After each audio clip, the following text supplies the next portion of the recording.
South Korea has secured enough urea from China to cover demand for up to 4 months. As Seoul is almost entirely dependent on Beijing for its supply of the material, the shortage will persist unless the country relaxes a customs control that halts exports of the material to South Korea.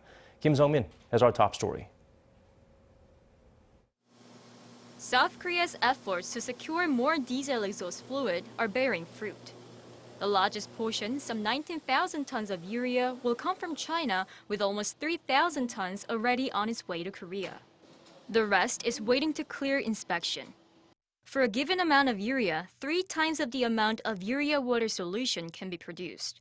That means with the imports from China, some 56,000 tons of urea water solution will be secured, providing 2 to 3 months' supply. The government is working to speed up the inspection process. And another 5,000 tons of urea has been secured from Vietnam, which is expected to start arriving in early December.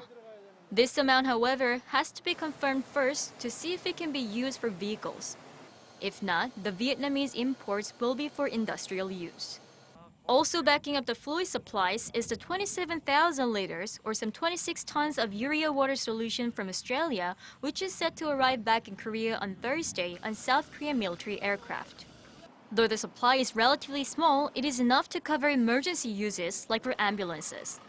Also, briefing on the local urea supply situation on Wednesday, the government task force announced that around 1,400 liters of urea water solution stock has been confirmed from local firms.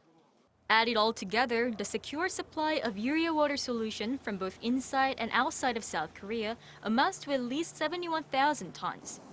Considering the country's daily use comes to around 600 tons, that is expected to give up to 4 months of supply. But experts are worried that a long-term plan is needed. The fundamental measure is, of course, to have some portion locally produced. All the local urea factories closed in 2011 to 2013 due to low profitability. But the recent shortage showed how we have to manage urea as a strategic material. The expert added that the first step can be to provide incentives for local firms to establish stable supply of urea. Sungmin, Arirang News.